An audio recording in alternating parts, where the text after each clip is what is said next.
Deuteronomy 20. When you go to war against your enemies, and see horses and chariots and an army greater than yours, do not be afraid of them, because the Lord your God who brought you up out of Egypt will be with you. When you are about to go into battle, the priest shall come forward and address the army. He shall say, Hear, Israel, today you are going into battle against your enemies. Do not be faint-hearted or afraid.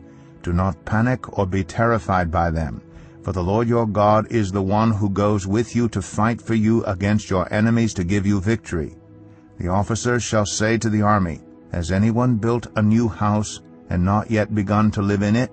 Let him go home, or he may die in battle, and someone else may begin to live in it. Has anyone planted a vineyard and not begun to enjoy it?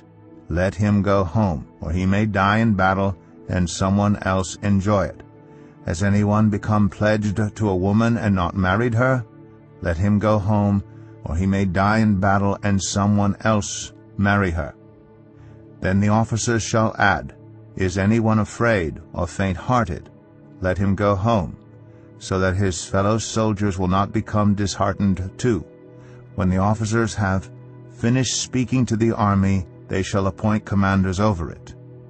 When you march up to attack a city, make its people an offer of peace. If they accept and open their gates, all the people in it shall be subject to forced labor, and shall work for you.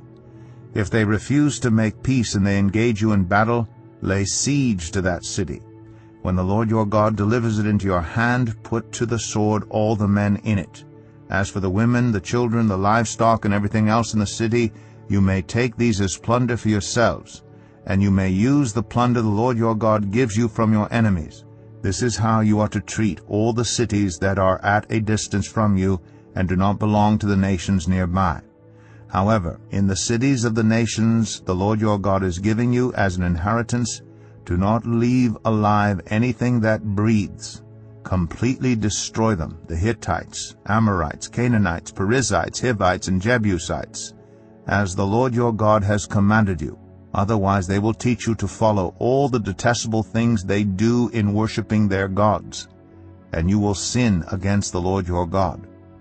When you lay siege to a city for a long time, fighting against it to capture it, do not destroy its trees by putting an axe to them, because you can eat their fruit. Do not cut them down. Are the trees people, that you should besiege them? However, you may cut down trees that you know are not fruit trees, and use them to build siege works until the city at war with you falls.